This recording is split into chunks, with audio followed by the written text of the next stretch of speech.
Hello everyone. तो अरमान financials पे discussion करेंगे इस वीडियो में। कंपनी के Q1 के रिजल्ट्स कैसे रहे, मैनेजमेंट की क्या कमेंट्री रही कॉन कॉल में, एंड पूरे एमएफआई स्पेस में कौन सा प्लेयर किस तरीके का लगता है, कहाँ पे अच्छी अपॉर्चुनिटी है, बेस्ट डील्स कौन से हैं, ये सारी चीजें भी इस वीडियो में डिस्कस करेंगे। तो स्टार्ट करते हैं सबसे पहले अरमान के Q1 के रिजल्ट्स के साथ में। एयूएम कंपनी का 36% से ग्रो हुआ है वाई वाई में, एंड फाइनली अरमान अपने वापस से ग्रोथ वाले मोड में आ चुका है। इस Q1 में अगर आप कंपेयर करोगे इसको बाकी एमएफआईज के साथ में, तो लगभग सबको ही आउट परफॉर्म किया है, चाहे सीए ग्रामीण हो, मुथूट माइक्रो फाइनेंस हो, या ये स्पन्ना फूर्ति हो, फ्यूजन फाइनेंस हो, सबसे अच्छे रेट पे कंपनी ने अपने लोन बुक को ग्रो किया है। डिसबर्समेंट में भी ग्रोथ वापस आ चुकी है, 76% की ग्रोथ है वाई वाई लेवल पे। फिर इनका कलेक्शन एफिशिएंसी भी 96.6% है, Y Y Q on Q दोनों में अच्छी इंप्रूवमेंट है कंपनी के कलेक्शन एफिशिएंसी के अंदर। प्लस एक और चीज आप अगर देखोगे इनका एयूएम मिक्स, तो अरमान का जो माइक्रो फाइनेंस बुक है, ग्रुप लोन जो होता है, ग्रुप लेंडिंग जो होती है, ये टोटल एयूएम का 41% है। यानी कि जो कोर माइक्रो फाइनेंस बिजनेस जो है कंपनी का, वो लेस देन 50% हो चुका है, सिर्फ 40% है लगभग आज के टाइम के ऊपर। तो इन्होंने डाइवर्सिफिकेशन बहुत अच्छा किया है। माइक्रो फाइनेंस से निकल के जो इंडिविजुअल बिजनेस लोन है ये 33% है। And I think listed space में जितने भी एमएफआईज हैं, अरमान का इंडिविजुअल बिजनेस का सबसे हाईएस्ट शेयर है, 33% टोटल एयूएम में इनका इंडिविजुअल बिजनेस लोन है। बाकी लेंडर्स भी कर रहे हैं इंडिविजुअल बिजनेस लोन, बाकी भी दे रहे हैं, लेकिन उनका टोटल शेयर आप देखोगे तो 10-15% के अराउंड ही है। अरमान का 1/3 जो टोटल एयूएम है वो इंडिविजुअल बिजनेस लोन है। ये अनसिक्योर्ड ही होता है ये वाला लोन भी, लेकिन माइक्रो फाइनेंस के जो बहुत बेस्ट क्वालिटी के कस्टमर्स होते हैं, जिसने एग्जांपल के लिए अरमान के साथ में मान लो 5 साल 10 साल के लिए ग्रुप लोन लिया है और उसका ट्रैक रिकॉर्ड बहुत अच्छा है, डिफॉल्ट रेट उसका ज्यादा नहीं है, वैसे कस्टमर्स को ये जो कंपनीज है वो इंडिविजुअल लोन ऑफर करती है, ताकि उसका रिस्क असेसमेंट भी इंडिविजुअल लेवल पे हो, उसके उसके उस इंडिविजुअल हाउस होल्ड के लेवल पे, एंड उसके अकॉर्डिंग आप प्राइसिंग भी अपना मेंटेन करते हो, और एसेट क्वालिटी इसकी बहुत ज्यादा अच्छी होती है ये एमएफआई साइकिल के कंपैरिजन में। तो ये इनका 1/3 है। फिर एमएसएमई 20% हो चुका है टोटल एयूएम का। टू व्हीलर 3% के अराउंड है। लैप इन्होंने कुछ टाइम पहले स्टार्ट किया, ये भी 3% है। और सोलर लोन तो मतलब अभी जस्ट चल ही रहा है कंपनी का। प्लस एक और चीज आप इसमें देखो, ये जितने भी नए प्रोडक्ट्स इन्होंने स्टार्ट करे हैं या डाइवर्सिफिकेशन किया है, ये एमएफआई से निकल करके इंडिविजुअल लोन, एमएसएमई लोन, इन सब में जो इन्होंने डाइवर्सिफिकेशन किया है, ये सारे हाई यील्डिंग प्रोडक्ट है। जनरली क्या होता है, जैसे कोई भी लेंडर स्मॉल फाइनेंस बैंक्स में, जैसे आप उज्जीवन का एग्जांपल देख लो या एक्विटास का एग्जांपल देख लो, इन्होंने भी जब अपनी सिक्योर्ड अनसिक्योर्ड टू सिक्योर्ड की जर्नी करी कि एमएफआई से बुक को डाइवर्सिफाई किया, तो वो सब गए लो यील्डिंग प्रोडक्ट्स की तरफ। लेकिन ये अरमान ने जो अपना डाइवर्सिफिकेशन किया है, ये सारे उन्हीं प्रोडक्ट्स के अंदर किया है जहां पे यील्ड इनका एमएफआई से भी ज्यादा है। जैसे एमएसएमई में देखो यील्ड है ऑलमोस्ट 35%, एमएफआई में मिलता है 24.2%, फिर टू व्हीलर में 25.4%, लैप में 25.06%। तो एक तो मैं बुक का डाइवर्सिफिकेशन भी कर रहा हूं, मतलब रिस्क को भी मैनेज कर रहा हूं, लेकिन दूसरी तरफ हाई मार्जिन वाले प्रोडक्ट के अंदर जा रहा हूं, अपने प्रॉफिट के साथ में, मार्जिन के साथ में कॉम्प्रोमाइज नहीं कर रहा। इसलिए आप देखोगे कि डायरेक्शनली इनके मार्जिन भी इंप्रूव हुए हैं। वरना मोस्टली हम क्या देखते हैं कि जब भी डाइवर्सिफिकेशन होता है तो आप रिस्क कम करने के लिए थोड़े से सिक्योर प्रोडक्ट्स की तरफ जाते हो या लो यील्डिंग प्रोडक्ट्स की तरफ जाते हो। तो वो बहुत अच्छे से मैनेज किया अरमान ने कि डाइवर्सिफिकेशन भी किया, लेकिन मार्जिन के साथ में कॉम्प्रोमाइज नहीं किया इन्होंने। देन प्रोडक्ट वाइज भी अगर आप कलेक्शन एफिशिएंसी देखो, तो अप्रैल मई जून जितने भी इनके मेन प्रोडक्ट्स हैं, चाहे माइक्रो फाइनेंस हो, एमएसएमई हो, टू व्हीलर हो, या टोटल आप देखो, सब में इंप्रूवमेंट है। 96.5 से ऑलमोस्ट 97 का कलेक्शन एफिशिएंसी है कंपनी का जून के अंदर। जो एसेट क्वालिटी है 31 से 90 का बकेट, तो इसमें भी सब में इंप्रूवमेंट दिखेगा। एमएफआई देखो ये 3% से 2.4% पे आ गया है। एमएसएमई भी आपका 0.9% के आसपास है। टू व्हीलर, लैप, सब में इंप्रूवमेंट है। ग्रॉस एनपीए में भी हर एक बुक के अंदर इंप्रूवमेंट है। एमएफआई देखो लास्ट ईयर ऑलमोस्ट 5% था, अभी 3.5% पे आ चुका है। सेम आपको दिखेगा ये एमएसएमई वगैरह के अंदर। सिर्फ एक लैब वाला जो इनका प्रोडक्ट है उसका एनपीए थोड़ा सा बढ़ गया है। वैसे क्यू एन क्यू लेवल पे तो डबल हो गया है, बट अगर आप ये बुक का मतलब टोटल बुक के साइज में देखो तो एनपीए उतना ज्यादा नहीं है, बट हाँ मतलब क्यू ऑन क्यू लेवल से डबल हो गया, 0.7 से 1.5%। और ये Q3 से बढ़ना स्टार्ट हुआ है। Q3 में 0.3 था, फिर 0.7 हुआ, और अभी 1.5% का एनपीए है लैब वाले प्रोडक्ट के अंदर। लेकिन टोटल एयूएम में इसका कंट्रीब्यूशन भी बहुत इनसिग्निफिकेंट है, 3% के आसपास है। तो मेन जो प्रोडक्ट्स हैं 97% जो मेरा एयूएम है उन सब में 31 to 90 में भी इंप्रूवमेंट है, और ग्रॉस एनपीए भी मेरा Q1 Q Y Y improve हो रहा है। फिर कंपनी का लेवरेज बहुत कम है, अभी भी 1.8 के आसपास ही है, और यही काफी ज्यादा और इंटरेस्टिंग बना देता है अरमान अरमान के खेल को। सेम ऐसा ही है एसजी फिनसर्व के अंदर भी, उसमें भी आप देखोगे लेवरेज लो है। तो लो लेवरेज और ऑलरेडी अच्छी एसेट क्वालिटी, अच्छा हाई ग्रोथ, ये इन लेंडर्स के पास में एक एक्स्ट्रा एडवांटेज देती है कि इस ग्रोथ मोमेंटम को ये कंटिन्यू रख सकते हैं बिना इक्विटी रेजिंग के। तो ये एडवांटेज है अरमान के पास। फिर कॉस्ट ऑफ बोरिंग भी आप देखो, इस कंपनी का 12% के आसपास था, लेकिन लास्ट क्वार्टर में इंप्रूव हुआ 11.2%, और इस क्वार्टर में 10 बेसिस पॉइंट का और इंप्रूवमेंट है, तो 11.7% पे चल रहा है। बट अभी भी अगर आप इसको बाकी एमएफआई लेंडर से कंपेयर करोगे, सीए ग्रामीण तो चलो छोड़ो, वो तो सबसे मार्केट लीडर है, लेकिन मुथूट माइक्रो फाइनेंस हो या स्पन्ना स्फूर्ति हो, तो इस कंपनी का जो कॉस्ट ऑफ बोरिंग है वो उनसे भी बहुत ज्यादा है। ऑलमोस्ट 12% का कॉस्ट ऑफ बोरिंग अभी भी है अरमान का। क्यों है? क्योंकि बेस छोटा है, 2900 करोड़ के आसपास के एयूएम है सिर्फ। तो जैसे जैसे बेस बढ़ता जाएगा वैसे वैसे कंपनी का डायरेक्शनली जो कॉस्ट ऑफ बोरिंग है वो कम होगा। अगेन ये भी एक एडवांटेज है अरमान के पास में, कॉस्ट ऑफ बोरिंग कम होगा तो क्या होता है, आपके मार्जिन में इंप्रूवमेंट होता है।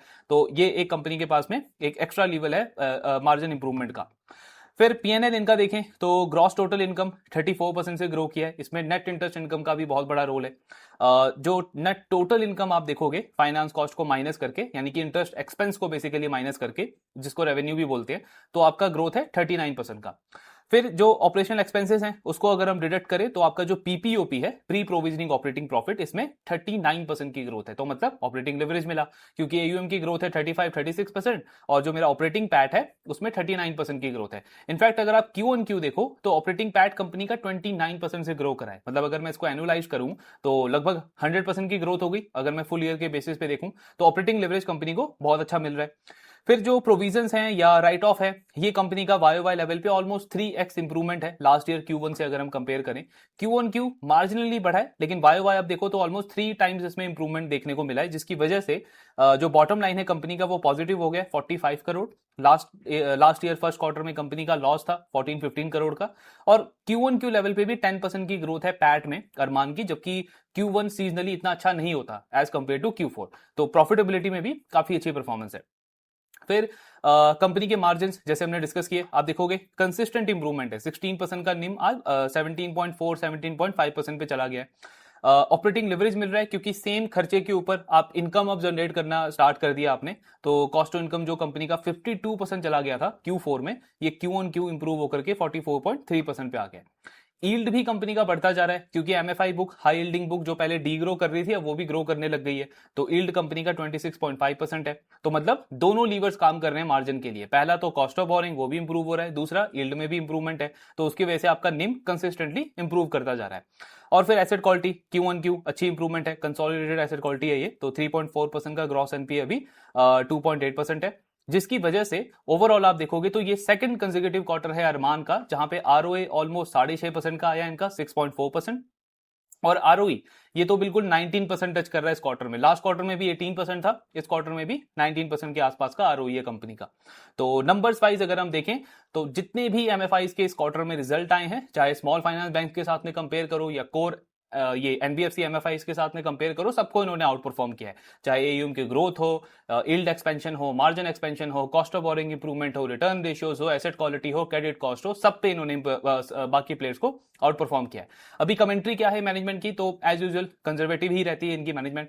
तो इस कॉल में भी मतलब जो एमडी है वो खुद ही बोल रहे हैं कि मैं तो एक्सपेक्ट कर रहा था कि हमारा जो एनपीए है या कलेक्शन एफिशिएंसी का नंबर है वो थोड़ा सा डिटोरिएट होगा Q1 के अंदर, क्योंकि वॉर वगैरह जो चल रहा था उसकी वजह से, एंड ये जो एल नीनो है मॉनसून वगैरह उसका कुछ इंपैक्ट हम एक्सपेक्ट कर रहे थे। लेकिन फॉर्चुनेटली ऐसी चीजें कुछ भी नहीं हुई, और एसेट क्वालिटी हमारा इस क्वार्टर में भी Q1Q लेवल पे इंप्रूव हुआ है, जबकि अगेन Q1 सीजनली इतना अच्छा नहीं होता है।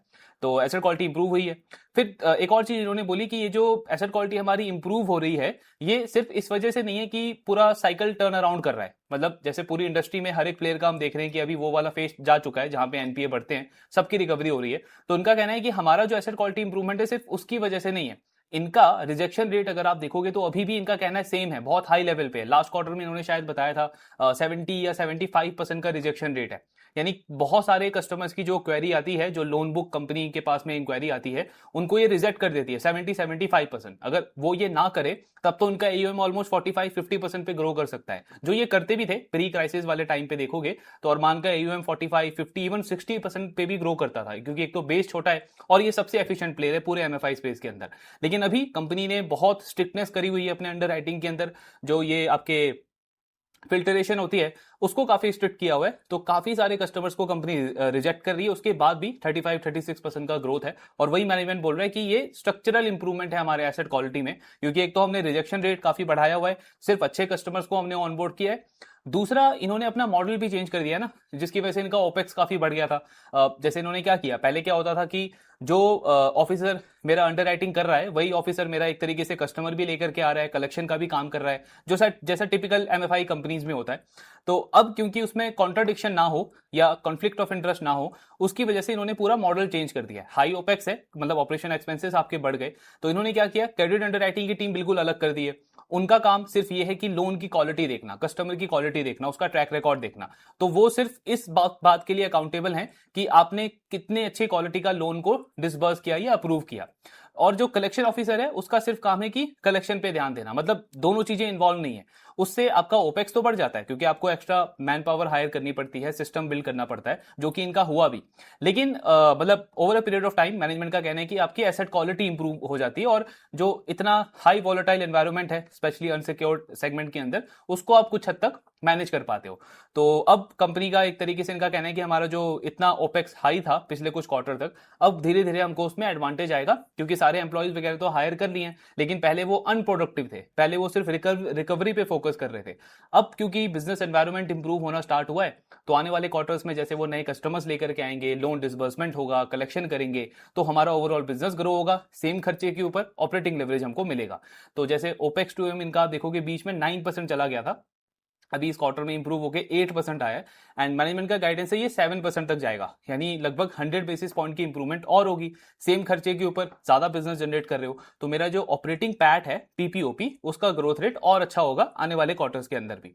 बाकी एयूएम ग्रोथ का गाइडेंस तो उन्होंने सेम ही दिया है 25 से 30%, लेकिन मतलब ये ऐसी मैनेजमेंट है जिनकी गाइडेंस के बेसिस पे आप ज्यादा जा नहीं सकते, बहुत कंजर्वेटिव गाइडेंस है, मतलब मैनेजमेंट है। ये चीज मुझे अच्छी भी लगती है कि ट्रांसपेरेंट है, जैसे वो मतलब वो एसेट क्वालिटी वाला जो इन्होंने बात बोला कि ये खुद एक्सपेक्ट कर रहे थे कि एसेट क्वालिटी खराब होगा लेकिन इंप्रूव हो गया, तो एक तरीके से आपको क्या बताता है कि मैनेजमेंट जो सोच रहा है वो बिल्कुल ओपनली बताता है मार्केट में आके, ऐसा कुछ मतलब क्या बोलते हैं उसको, कुछ ऐसे वर्ड्स नहीं यूज करते कि आपके एस्पिरेशन को थोड़ा सा अच्छा दिखाए कि बिजनेस में क्या चल रहा है, ग्राउंड पे क्या चल रहा है, उसको थोड़ा सा छुपाने की कोशिश, वैसा नहीं है, वो चीज अच्छी है। लेकिन दूसरी तरफ क्या है कि नंबर्स को लेकर के ज्यादा अच्छा गाइडेंस ये देते भी नहीं है, बल्कि अगर आप इनके गाइडेंस को एक तरीके से मान के चलोगे तब तो कभी कभी इनके स्टॉक को बेचने का भी मन करता है, इतना ज्यादा कंजर्वेटिव ये गाइडेंस देते हैं। तो जैसे एयूएम ग्रोथ पे देखो सिर्फ 25 से 30% का गाइडेंस है, जबकि Q1 में आपने 35-36% किया है, और ये Q1 आपका सीजनली इतना अच्छा क्वार्टर नहीं होता है, डिसबर्समेंट ग्रोथ 76% है, और सारी चीजें इंप्रूव हो गई। अब तो जो बाकी प्लेयर्स हैं वो भी 20-25% का ग्रोथ का गाइडेंस दे रहे हैं, जिनका एयूएम साइज ऑलमोस्ट 10,000 करोड़ है। तो ऑब्वियसली ग्रोथ इनका अच्छा ही होना चाहिए, 30% प्लस ही होना चाहिए, और होगा भी अगर एनवायरमेंट ऐसा रहा, लेकिन मैनेजमेंट वो गाइडेंस देता नहीं है, काफी कंजर्वेटिव है। इनको एनालिस्ट ने भी बोला काफी सारे कॉन कॉल के अंदर कि आप मतलब इतने अच्छे नंबर्स के बाद भी इस तरीके का आप साउंड कर रहे हो, या आपका ऐसा टोन है कि एक तरीके से हमें वो डरा रहा है। तो मैनेजमेंट ने बोला कि शायद हम ज्यादा पेसिमिस्टिक हैं, लेकिन अभी हम उसी तरीके का मोड अपना रखना चाहते हैं, एक तरीके से जो साइकिल अभी गुजरा है तो देखना चाहते हैं कि धीरे धीरे धीरे करके हमको आगे बुक को ग्रो करना है। तो ये है एयूएम ग्रोथ गाइडेंस वही 25-30% है। फिर कंपनी का जो मार्जिन का हमने डिस्कस किया, तो मार्जिन कंपनी के और इंप्रूव हो सकते हैं, क्योंकि इनका कहना है क्रेडिट ये जो आपकी क्रेडिट रेटिंग एजेंसीज होती है उनके साथ में इनका डिस्कशन चल रहा है। So cost of borrowing company का 20-30 basis point near to medium term में इंप्रूव होगा, तो जैसे वो इंप्रूव होगा आपके मार्जिन के लिए और अच्छा है।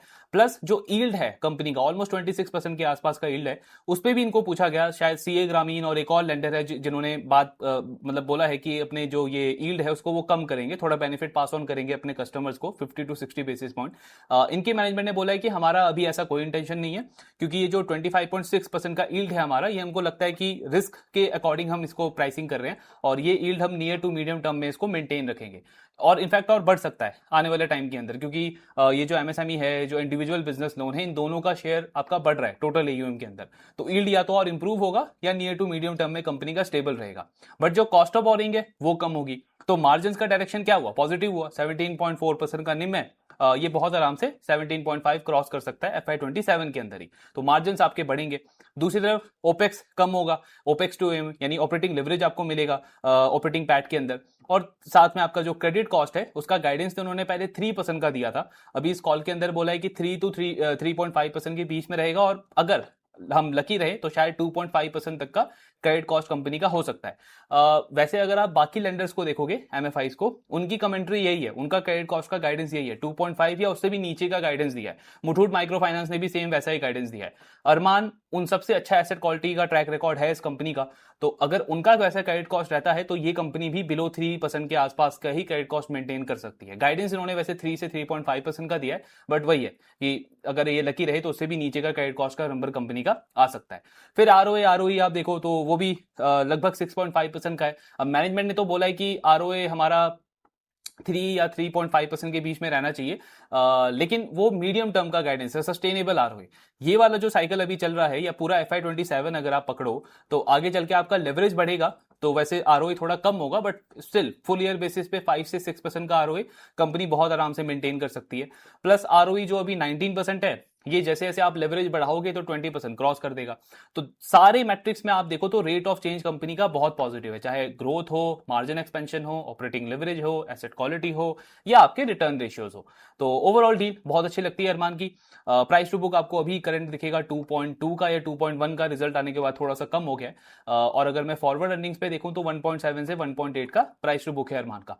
अब यहाँ पे एक चीज आप समझो, अगर मैं अरमान का फॉरवर्ड अर्निंग पे या करंट प्राइस टू बुक देखता हूं तो बाकी जो एमएफआई लेंडर्स हैं, जैसे मान लो सत्यन क्रेडिट केयर है या मुथूट माइक्रो फाइनेंस है या फ्यूजन फाइनेंस है या स्पन्ना स्फूर्ति है, इन सब के कंपैरिजन में मुझे इसका वैल्यूएशन थोड़ा सा महंगा दिखेगा। स्पन्ना तो खैर हमेशा ही सस्ता होता है, लेकिन मुझे ऐसा दिखेगा कि अरमान ऑलरेडी काफी ज्यादा प्रीमियम वैल्यूएशन पर ट्रेड कर रहा है। लेकिन इसका मतलब ये नहीं है कि यहां से इसकी री रेटिंग नहीं हो सकती, क्योंकि अरमान को हमेशा से मार्केट प्रीमियम वैल्यूएशन ही देता है, अभी भी दे रहा है, पहले भी दिया था, आगे भी देगा, क्योंकि जिस तरीके की क्वालिटी है और जैसे नंबर्स ये रिपोर्ट करते हैं। FY24 में जब मैंने ये चैनल स्टार्ट ही किया था, अगर तब आप अरमान के नंबर्स देखोगे तो उस टाइम पे ये ऑलमोस्ट 7% का आरओई बनाते थे। आरओई तो शायद 25 से 30% के रेंज का होता था, और प्राइस टू बुक मार्केट इसको 6 टाइम्स का देता था, मतलब बजाज फाइनेंस से भी ज्यादा वैल्यूएशन इसको उस टाइम पे मिलता था, क्योंकि नंबर्स ही वैसे थे। हाई ग्रोथ, 40 से 50% एयूएम ग्रोथ, इतना स्ट्रॉन्ग रिटर्न रेशियोज, और एसेट क्वालिटी कंपनी की बहुत अच्छी होती थी। तो ये इनका ट्रैक रिकॉर्ड रहा है, जब भी एमएफआई साइकिल अच्छा करता है इस स्टॉक को हमेशा प्रीमियम वैल्यूएशन ही मिलता है। तो ऐसा कंपेयर नहीं कर सकते कि ये मुथूट के कंपैरिजन में महंगा है तो मतलब अच्छा स्टॉक नहीं है। इसका वैल्यूएशन या डील वगैरह अगर आप देखोगे तो यहां से भी सबसे अच्छा है, सारे एमएफआई में सबसे अच्छा। इसी क्वार्टर में देख लो ना, अरमान एक तरीके से थोड़ा सा लेट ही है रिकवरी वाइज अगर आप देखो, क्योंकि बाकी सारे लेंडर्स ने पहले के क्वार्टर से ही ग्रो करना स्टार्ट कर दिया था, इन्होंने थोड़ा सा लेट स्टार्ट किया, वही ये कंजर्वेटिव अप्रोच इनका होता है। लेकिन अब जब इन्होंने स्टार्ट किया है तो बाकी सबको आउट परफॉर्म कर दिया, और ये ट्रेंड कंटिन्यू रहेगा। अगर ये साइकिल अच्छा चलेगा, एमएफआई साइकिल जैसे अभी तक अच्छा कर रहा है, आगे भी अच्छा करता गया, तो अरमान बाकियों को आउट परफॉर्म ही करता रहेगा आने वाले क्वार्टर्स के अंदर भी। उसी वजह से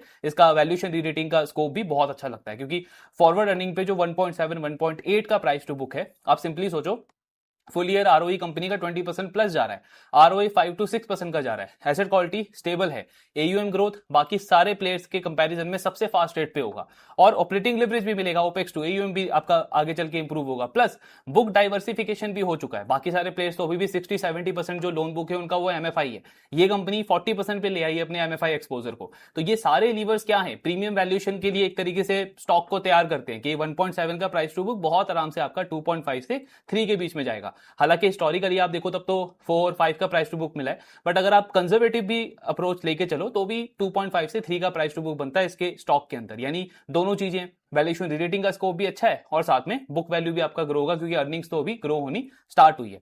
तो ये है ओवरऑल डील अरमान की, मतलब पूरे एमएफआई स्पेस में अगर मैं देखूं तो अनडाउटेडली सबसे बेस्ट बेट है। इसके साथ में अगर दूसरा मैं प्लेयर देखूं तो सत्यन क्रेडिट केयर, उसका डील भी बहुत अच्छा है, बुक वैल्यू के बहुत नीचे वो ट्रेड कर रहा है, मिड टीन का आरओई हो चुका है ऑलरेडी, आरओई भी 3% प्लस का है। और अगर आप वो उनका मैक्रो प्रोविजनिंग हटा दो जो उन्होंने एक्स्ट्रा प्रोविजनिंग करके रखी हुई है मैनेजमेंट ने, तब तो उनका आरओई 4% क्रॉस कर देता है।